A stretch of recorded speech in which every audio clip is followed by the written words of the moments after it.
Hey, it's John Gavin over at Probes Reporter with a video designed to make you a smarter investor. Today, I want to focus on a video in what we're calling an SEC Basics series, and the topic is, what's an SEC review and why should you care? Now, the United States Securities and Exchange Commission, better known as the SEC, interacts with public companies all the time. And at Probes Reporter, our whole focus is on analyzing, interpreting, and even getting those interactions out there because a lot of them are undisclosed.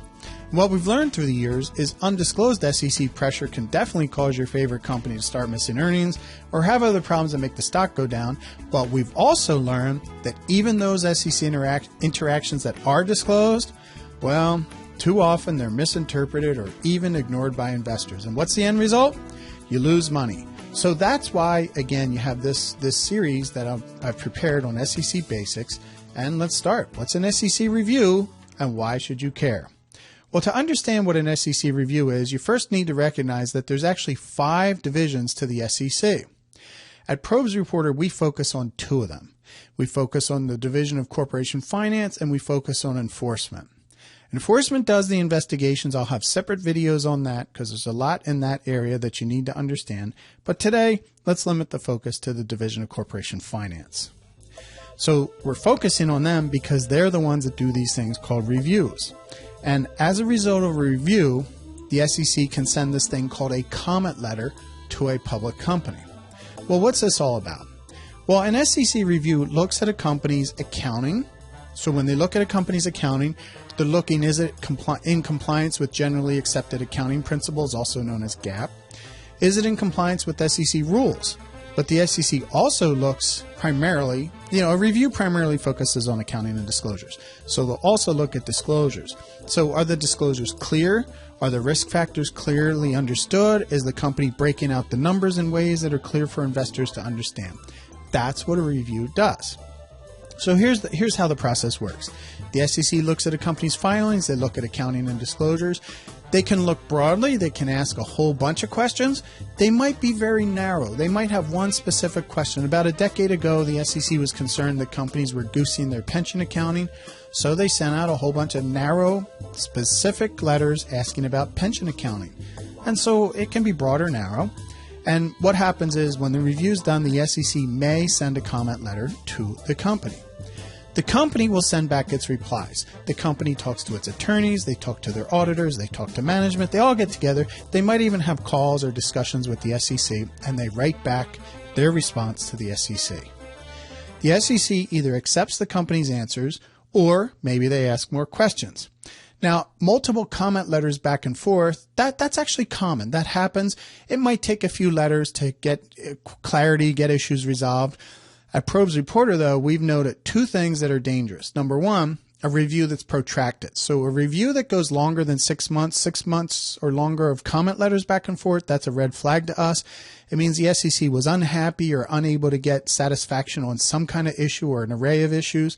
We've also found that if companies disclose the existence of comment letters, that there's unresolved comment letters, that's also a flag of potential danger.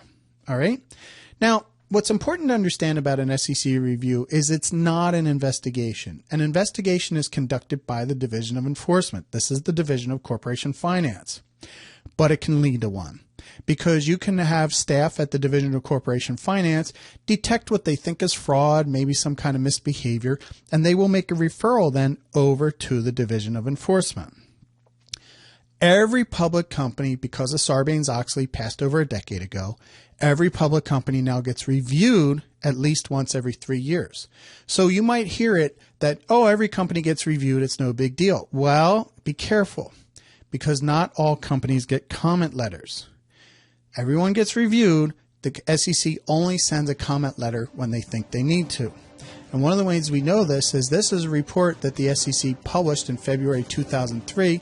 What happened was they systematically reviewed the Fortune 500. And this is from their report. They said all annual reports filed by the Fortune 500 received what they called a preliminary review. And what they did was they said, all right, on that first screen, that first pass, we found a whole bunch of them. We wanted to go deeper. And as a result, they sent comment letters to more than 350 of the Fortune 500.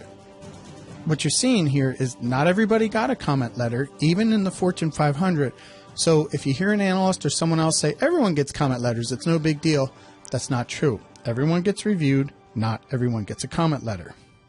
Now, the other thing to consider about these things called comment letters is they're analytically rich. Think about it. You have an SEC staff member gets to ask questions that the companies can't dodge. When I was an analyst, traditional analyst meeting with companies, if they didn't want to answer my question, they blew me off. And what could I do? But if you're a regulator, the SEC, you have to answer the questions. And so those letters are what we call analytically rich, and their impact can be long lasting. So the SEC can ask a question that can cause a company to miss its earnings because maybe the company has to change its revenue recognition or the way they depreciate something or whatever. They may even have to disclose something that investors were upset to hear about. This is one of the reasons why companies do not like to talk about their comment letters. Now, about 15 years ago, I had to use the Freedom of Information Act to even get these comment letters. Now they're on EDGAR for free, and I'll talk about that right now.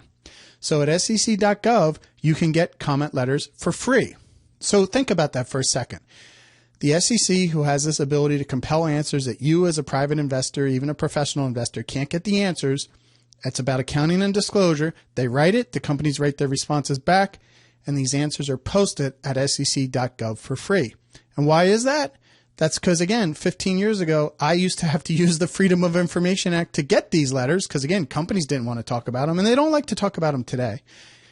And so now they're on the internet for free because of me doing the Freedom of Information Act stuff. People started following me. It became something they followed en masse, and I was kind of like a pioneer. I blazed the trail. It's kind of cool to think that I had that impact. The other thing about comment letters is I found that almost 2/3 of professional investors never saw a comment letter. Now, this is a little bit dated. I was speaking to analyst groups, investor groups, professional investor groups all across the country. In 2010, 2011, I went all across the country, and I surveyed the groups that I spoke to because I was talking to them about SEC stuff, and I handed out a survey before I spoke, and I learned that almost 2/3 of professional investors at that time had never seen an SEC comment letter. So think about it. You may have an advantage in your own ability to analyze companies because some of these guys haven't seen them because they didn't know about it. And honestly, some of them are just lazy. So it's your potential advantage there. So let me bring this on home. SEC reviews are common, but not every company gets a comment letter. Changes in accounting and disclosure can be long lasting, even when not disclosed. And SEC comment letters and company responses are available for free. So use them. They're there on sec.gov, and I'm super happy about that because it's great. I'm happy to have made that little contribution. Above all, remember this. All disclosures related to SEC activity should be taken seriously. We're not sitting down and chatting over coffee. The cops have shown up, and they have a bunch of questions. They know it. Now you know it. And I'm Gavin with Pros Reporter, and I am out.